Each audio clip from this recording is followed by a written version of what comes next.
El sol de la tarde, un manto dorado y cálido, se filtraba por el viejo roble frente a la ventana de mi estudio, iluminando las motas de polvo que danzaban en el aire como diminutos espíritus alegres. Me llamo Elara Vargas y desde que tengo memoria, he encontrado consuelo y expresión en la intrincada danza del hilo y la tela. Soy artista textil, especializada en tapices contemporáneos que a menudo tejen narrativas de la naturaleza, la resiliencia y la fuerza silenciosa. Hoy, sin embargo, mis manos estaban quietas, apoyadas en una pieza a medio terminar que representaba un enebro solitario contra un cielo vasto y abierto. Mi hermano mayor, Fernando, se casaba este fin de semana, y un nudo familiar de aprensión se apretaba en mi estómago.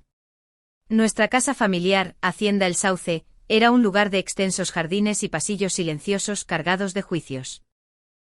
Era una hermosa finca, enclavada en las suaves colinas del Valle del Robledal, lejos de las bulliciosas comunidades artísticas donde realmente me sentía viva. Mi madre, Serafina, era la matriarca indiscutible, una mujer que cultivaba una imagen de gracia sin esfuerzo y un gusto impecable. A menudo me recordaba, en voz baja, que mi camino elegido era poco convencional, y carecía de la seriedad necesaria para una Vargas. Justo ayer, había llegado un paquete de ella. Dentro un impoluto, casi dolorosamente blanco delantal de lino, almidonado y rígido como una tabla, yacía doblado. Una pequeña y elegante tarjeta lo acompañaba. Querida Elara, me alegra que puedas acompañarnos en el día especial de Fernando. Pensé que esto podría ser útil. Siempre eres tan buena para ayudar. Nos vemos pronto, mamá. Las palabras aparentemente inocuas aterrizaron con el familiar aguijón de mil sutiles desaires. Eran un suave recordatorio de mi papel asignado en el cuadro familiar, la tranquila, la creativa, siempre en segundo plano, nunca encajando del todo en el marco dorado. Miré el delantal, luego mis manos manchadas con tintes naturales, callosas por incontables horas en el telar. Estas manos, que creaban mundos de belleza y significado, ahora recibían una herramienta de servicio doméstico. No fue un acto de ira lo que me hizo doblar el delantal con cuidado y colocarlo no en la basura, sino en un cofre de cedro, junto a fragmentos de textiles antiguos y bocetos sin terminar. Fue una decisión tranquila, un suave establecimiento de un límite. No lo usaría. Mi viaje a Hacienda El Sauce fue meditativo. Los viejos caminos rurales, bordeados de plátanos centenarios, susurraban historias de estaciones pasadas. El paisaje familiar con su mosaico de campos dorados y bosques de un verde intenso, solía llenarme de una sensación de paz. Pero hoy, una melancolía agridulce se aferraba al aire, un precursor del paisaje emocional que sabía que me esperaba. Mientras subía mi modesto y querido coche hasta el camino de grava, la gran fachada de Hacienda El Sauce apareció, estoica e imponente. Sus muros cubiertos de yedra parecían guardar siglos de expectativas tácitas. Dentro el aire era fresco y ligeramente perfumado con lavanda y dinero antiguo. Mi madre me recibió con un beso en la mejilla, su sonrisa una cosa hermosa y frágil que nunca llegaba del todo a sus ojos. Elara, cariño, has llegado, murmuró, su mirada recorriendo mi túnica bordada a mano y mis cómodos pantalones de lino. Tu habitación está en el ala oeste, bastante encantadora. Tenemos a los decoradores para la boda, así que todo está un poco animado. Su voz contenía un sutil énfasis en encantadora, un silencioso desprecio por su tamaño más pequeño en comparación con la espaciosa suite de Fernando. Durante los días siguientes, la casa bullía con una sinfonía curada de actividades previas a la boda. Invitados elegantemente vestidos, en su mayoría figuras prominentes de la sociedad de El Robledal, deambulaban por los salones, sus conversaciones en voz baja salpicadas de risas educadas. Yo me movía entre todo como una sombra, observando la delicada danza de la maniobra social. Fernando, mi apuesto hermano mayor, era el centro de atención, carismático sin esfuerzo, el heredero aparente del mundo cuidadosamente construido de mamá. A menudo se encontraba con mi mirada a través de las habitaciones llenas, ofreciendo un rápido, casi imperceptible asentimiento, un reconocimiento fugaz que se sentía a la vez distante y familiar. Una tarde, mientras admiraba una pieza de arte particularmente vibrante, una invitada, una mujer amable con ojos perspicaces, se me acercó. Tus tapices son simplemente impresionantes, Elara, dijo con una calidez genuina en su voz. Vi tu serie Ribera del Río en la galería de El Robledal. Absolutamente cautivadora. Antes de que pudiera absorber por completo el raro cumplido, apareció mamá, su mano ligeramente apoyada en mi brazo. Oh, el Ara disfruta de sus pequeños pasatiempos, interrumpió, su sonrisa inquebrantable, pero de alguna manera más aguda. Es una forma maravillosa de pasar el tiempo, ¿no es así, querida? La sonrisa de la amable mujer vaciló, su mirada cambiando incómodamente entre nosotras. Sentí que el familiar manto de la invisibilidad descendía, un suave peso sofocante. Mis pasatiempos. La pasión de mi vida, reducida a una agradable diversión. Más tarde esa noche, incapaz de dormir, me sentí atraída por el tranquilo santuario de la vieja biblioteca. El olor a papel añejo y madera pulida era un bálsamo. Mi padre, Julián, había pasado incontables horas aquí. Había sido botánico, un hombre que veía la profunda belleza en la hoja más pequeña, la flor silvestre más modesta. Falleció cuando yo tenía 20 y tantos años, dejando un legado no de riqueza o poder, sino de sabiduría amable. Cogí un viejo diario suyo encuadernado en cuero. Su elegante letra llenaba las páginas, documentando observaciones de la flora local. Una entrada, fechada en mi infancia, me llamó la atención. El Ara ve el mundo con otros ojos, había escrito. Encuentra los tonos vibrantes en las sombras, los delicados patrones en lo que otros consideran ordinario. Me recuerda que la verdadera belleza no siempre se encuentra en la flor más grandiosa, sino a menudo en la humilde y persistente violeta, abriéndose paso entre las grietas del pavimento. Nutre su fuerza silenciosa porque la sostendrá. Una oleada de emoción, cálida y reconfortante, me invadió. Papá me había visto. Él había entendido. Sus palabras eran un susurro de consuelo a través de los años, una luz constante en la oscuridad invasora del mundo de mi madre. Él me había enseñado que la autoestima no era algo que otros otorgaban, sino algo que se cultivaba desde dentro.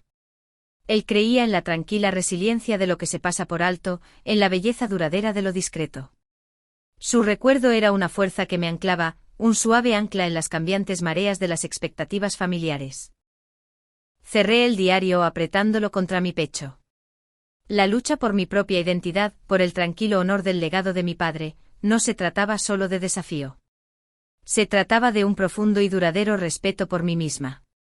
A la mañana siguiente conduje hasta el colegio comunitario local, un lugar muy alejado del opulento mundo de Hacienda El Sauce.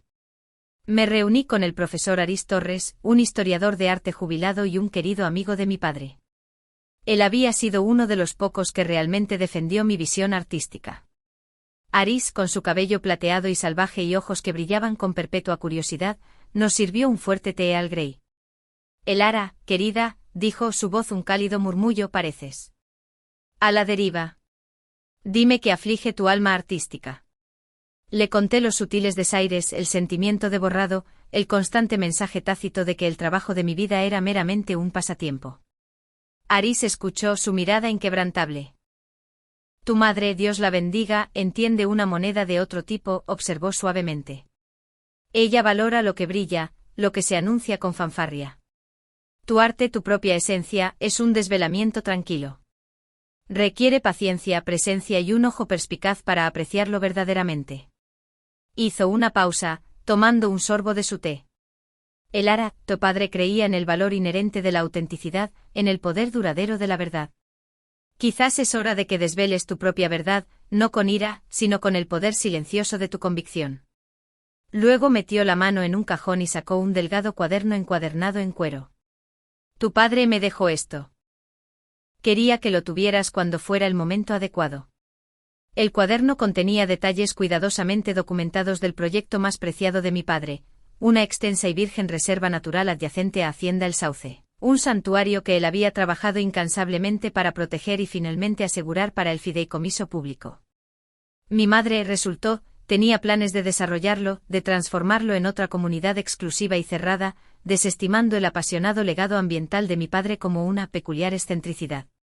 Más tarde ese día, me encontré en la tranquila comodidad del estudio del gremio de tejedores, un espacio lleno del zumbido rítmico de los telares y el olor a fibras naturales. Mi amiga Elena, una colega artista textil y una feroz defensora de la integridad artística, estaba allí. Le mostré el cuaderno de mi padre, explicando los planes de mi madre. Elena, con su espíritu vibrante y su agudo intelecto, entendió de inmediato. Elara, dijo su voz firme, esto no es solo sobre la tierra. Esto es sobre el legado. El legado de tu padre y el tuyo propio. Juntas con la amable guía de Aris y el apoyo práctico de Helena, comenzamos a formular un plan. No era un plan de agresión, sino de revelación cuidadosa y estratégica. Honraríamos la verdad de mi padre. Helena, con su extensa red dentro de las comunidades artísticas y ambientales, contactaría discretamente a periodistas locales y grupos de conservación, preparándolos para un desvelamiento tranquilo. Aris aportaría su autoridad académica, proporcionando contexto histórico para la importancia de la reserva. Mi papel, me di cuenta, era tejer la narrativa, presentar la verdad con el mismo cuidado deliberado que aportaba a mis tapices. Hablaría no con ira sino con la tranquila convicción de una verdad finalmente liberada. La lucha por el legado de mi padre, y por mi propia voz, estaba comenzando, no con un rugido, sino con un zumbido suave y persistente. El día de la boda de Fernando amaneció claro y brillante, un lienzo engañoso para la tranquila revolución que se gestaba dentro de mí. El gran salón de baile del refugio siempre verde, un extenso y rústico chic lugar enclavado entre pinos centenarios, brillaba con una elegancia discreta. Los invitados, una constelación de la élite de El Robledal, susurraban y reían, sus voces una suave corriente bajo las melodías clásicas de un conjunto de cuerdas. Fernando, radiante con un traje de carbón, estaba en el altar, una imagen de felicidad confiada. Mi madre, Serafina, sentada en la primera fila, una visión de gracia serena con un vestido de seda, su sonrisa tan perfecta e inquebrantable como las perlas alrededor de su cuello. Yo había elegido mi atuendo con deliberado cuidado. No el vestido encantador que mi madre había insinuado, sino un vestido fluido de un profundo verde bosque, teñido a mano con pigmentos naturales, su sutil bordado reflejando los intrincados patrones de un suelo forestal. Era un homenaje silencioso a mi padre, una declaración de mi propia verdad. Me senté en la última fila, una presencia tranquila, observando la escena con una claridad distante. La ceremonia fluyó con una facilidad practicada. Cuando el oficiante llegó al familiar pronunciamiento, si alguien tiene alguna objeción a esta unión, que hable ahora o calle para siempre, una tensión eléctrica, casi imperceptible, brilló en la habitación. Nadie habló.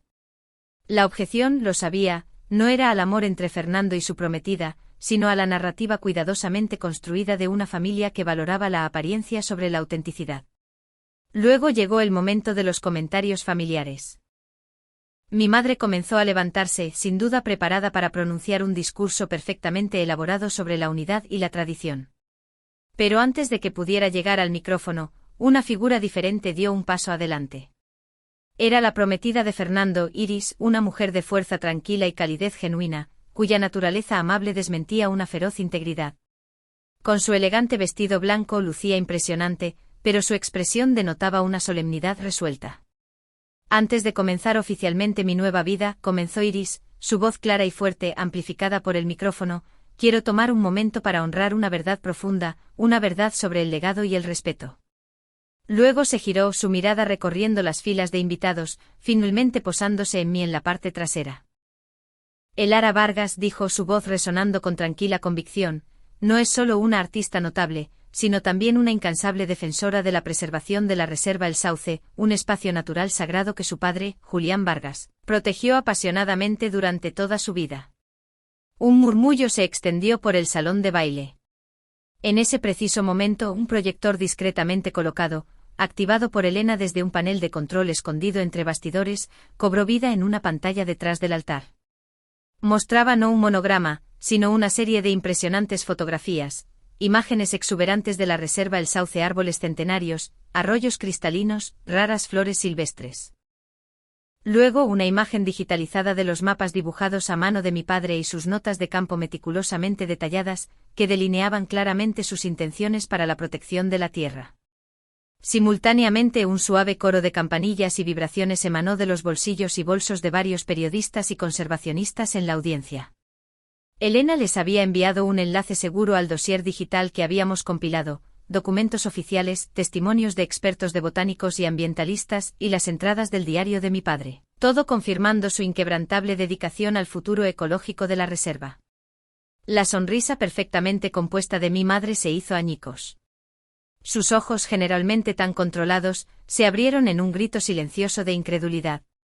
Se quedó inmóvil, su mundo cuidadosamente construido fracturándose ante sus ojos asombrados. Fernando a su lado palideció, su postura confiada colapsando en un desplome desconcertado. Los invitados, inicialmente atónitos, comenzaron a susurrar, sus murmullos educados transformándose en una marea creciente de sorpresa y comprensión. Y entonces del silencio ahogado, una sola persona comenzó a aplaudir, un sonido suave y deliberado que pronto se extendió. Uno por uno, luego en grupos, los invitados comenzaron a levantarse, sus aplausos creciendo, no para los novios, sino para la verdad silenciosa que finalmente había sido desvelada. Fue un efecto dominó, una ola de reconocimiento por un legado casi perdido, por una voz finalmente escuchada. Me senté allí, en el tranquilo corazón de la suave tormenta que había ayudado a desatar. Los aplausos me invadieron, una profunda validación que trascendía cualquier ira fugaz o deseo de triunfo público. Era el sonido de la verdad resonando, del respeto ganado, de un límite firme y suavemente trazado. La fuerza silenciosa de mi padre había encontrado su voz, y al hacerlo, había encontrado la mía. En la tranquila secuela de la boda, la elegante fachada de Hacienda El Sauce comenzó a agrietarse, no con un colapso dramático, sino con el sutil e insidioso desilvanado de algo construido sobre cimientos frágiles. La historia de la reserva El Sauce y el verdadero legado de mi padre se extendió rápidamente por el Robledal y más allá, defendida por los medios de comunicación locales y los grupos ecologistas. El dossier meticulosamente compilado se hizo público, revelando el alcance de los planes de desarrollo de mi madre. La imagen de Serafina, cuidadosamente cultivada y antes inexpugnable, se empañó de la noche a la mañana. Las invitaciones a galas exclusivas disminuyeron, las membresías en juntas directivas de caridad fueron rescindidas discretamente, y las conversaciones en voz baja que antes la habían halagado ahora giraban en torno a la especulación y la censura. La boda, por supuesto, fue pospuesta indefinidamente. Iris, con tranquila dignidad, había devuelto el anillo de Fernando a la mañana siguiente, su integridad inquebrantable. Me llamó unos días después, su voz suave pero firme. Elara, dijo, me di cuenta de que una verdadera sociedad solo puede construirse sobre una base de honestidad y valores compartidos. El mundo de tu familia, por muy hermoso que parezca, no se alinea con el mío. Su voz no contenía amargura, solo un profundo sentido de respeto por sí misma. Una semana después, Fernando apareció en mi estudio. Parecía desaliñado, un marcado contraste con su habitual apariencia pulcra. Su costoso traje estaba arrugado, su cabello descuidado y sus ojos tenían una mirada embrujada y desconcertada. Se paró en mi puerta, no con ira, sino con una súplica desconcertada. Elara, comenzó, su voz un susurro frágil, ¿por qué? ¿Por qué hiciste esto? Todo se está desmoronando. Miré a mi hermano, el carismático chico de oro, ahora despojado de su brillo prestado. Por primera vez vi más allá de la persona cuidadosamente construida, más allá del encanto fácil, a un hombre que había permitido pasivamente que una narrativa de desprecio definiera a nuestra familia. No era malicioso, pero su silencio, su complicidad, habían sido un arma silenciosa. No había ira en mi corazón, solo una profunda tristeza y una claridad resuelta. Fernando, respondí, mi voz suave pero firme, no destruí nada. Simplemente desvelé la verdad. La búsqueda de prestigio de mamá, tu cómoda aceptación de su narrativa. Creó una distorsión. Tuve que hablar por el legado de papá y por mi propia integridad. Tuve que finalmente trazar un límite. Me miró fijamente, su boca abriéndose y cerrándose sin sonido, como un pez fuera del agua. No esperaba ira, ni la encontró. Mis palabras eran simplemente una declaración de hechos, desprovistas de acusación, sin dejar lugar a discusiones. Después de un momento cerré silenciosamente la puerta, el suave clic del pestillo haciendo eco de la finalidad de un capítulo que finalmente había cerrado. La pieza final de este tranquilo ajuste de cuentas involucró a la propia Hacienda El Sauce. Mi padre, en su sabiduría, había estructurado sutilmente su testamento para asegurar su preservación, tejiendo cláusulas legales que protegían la tierra y delineaban un camino específico, aunque a menudo ignorado, para su futura custodia. Con el apoyo de Aris y la meticulosa investigación de Elena, mi equipo legal redactó un documento que no era una orden de desalojo, sino una declaración de realineación. Estipulaba que si bien mi madre podía seguir residiendo en Hacienda El Sauce, la reserva natural circundante, legalmente entrelazada con la finca, sería oficialmente escriturada a un fideicomiso ambiental recién establecido, la Reserva Legado de Julián Vargas. Además, la propia hacienda estaría sujeta a un arrendamiento anual nominal, con los fondos destinados íntegramente al fideicomiso, asegurando el mantenimiento perpetuo de la reserva y sus programas educativos. La casa de mi padre, me di cuenta, ya no sería un monumento a las aspiraciones sociales de mi madre. Se convertiría en lo que él siempre había pretendido, un legado vivo, un testimonio de la belleza duradera del mundo natural, fomentando la educación y la conservación. Mi madre podría permanecer en su grandiosa casa, pero ahora serviría como un recordatorio constante y suave de una verdad que había tratado de enterrar. Ella estaría, en esencia, cuidando los mismos valores que había desestimado. Yo había trazado mi nuevo límite no con agresión, sino con claridad, verdad y el poder silencioso de la visión de mi padre. En los tranquilos meses que siguieron, el clamor externo se desvaneció. El ciclo de noticias siguió su curso, y una paz profunda e inesperada se instaló en mi interior. No era la ausencia de conflicto, sino la presencia de una profunda armonía interna. La guerra por la validación externa había terminado porque ya no la necesitaba. Una mañana fresca de otoño, llegó una invitación. Era del gremio de arte de El Robledal, pidiéndome que fuera la oradora principal en su simposio anual Voces Emergentes. De pie en ese pequeño e íntimo escenario, rodeada por la vibrante energía de mis colegas artistas, sentí un sentido de propósito que resonaba profundamente. Este era mi ámbito, mi comunidad. A menudo buscamos grandes gestos, grandes pronunciamientos para definir nuestro valor. Comencé mi voz firme, pero a veces el acto más valiente es el silencioso. El acto de cuidar tu propio jardín, de nutrir tu verdadero yo y de trazar, suave pero firmemente, los límites que protegen tu espíritu. Hablé de la sabiduría silenciosa de mi padre, de encontrar fuerza en la autenticidad, del poder duradero de la persistencia suave. Cuando regresé a mi estudio, un suave resplandor emanaba de mi tapiz a medio terminar del enebro, un correo electrónico me esperaba. Era de una pequeña iniciativa local que había apoyado silenciosamente durante años, un programa de arteterapia para niños en comunidades desfavorecidas. Contenía un breve vídeo. Hice clic en reproducir. Una niña, quizás de 8 años, con ojos brillantes y curiosos, apareció en la pantalla. Sostenía una vibrante pieza de arte textil, un pequeño y esperanzador sol bordado en un trozo de tela azul oscuro. Hola, dijo un poco tímidamente, me llamo Lili, y mi mamá dice que esta beca me permitió venir a clases de arte. Toda mi vida, solo dibujé dentro de las líneas, pero el arte de la señorita Elara me mostró que puedes hacer tus propias líneas. Sonrió una explosión radiante y sin filtrar de pura alegría. Gracias por ayudarme a hacer mis propias líneas. El vídeo terminó. Me senté allí, las lágrimas corrían por mi rostro. Pero eran lágrimas de profunda e inmaculada gratitud. El reconocimiento público, la tranquila reivindicación, nada de eso resonó tan profundamente como este único y sincero agradecimiento de una niña que nunca había conocido. Me di cuenta, era mi verdadero legado. No los grandes tapices, sino el impacto silencioso que podía tener en una vida, sin ser vista ni acreditada. Yo era la suave violeta de mi padre, abriéndome paso entre las grietas, guiando a alguien a casa. Me volví hacia mi telar, el tapiz de enebro inacabado llamando. Ya no necesitaba demostrar nada a nadie. Mi lucha había terminado, pero me di cuenta de que tenía una historia más que contar. No por fama, no por reivindicación, sino por las otras almas silenciosas, por los artistas invisibles, por cualquiera que estuviera solo en su propia arena, sintiéndose invisible. Mis dedos encontraron los hilos, los vibrantes tonos de verde y oro, una suave afirmación. Dicen que el hogar está donde está el corazón. Pero a veces tienes que dejar el hogar para encontrar tu corazón de nuevo. Mi historia está tejida en estos hilos, un testimonio silencioso del poder de la autenticidad, la resiliencia del espíritu humano y la fuerza suave de trazar tus propias y hermosas líneas. Gracias por escuchar, susurré al tranquilo estudio, a las motas de polvo bailando en el sol, al mundo invisible. No estás solo.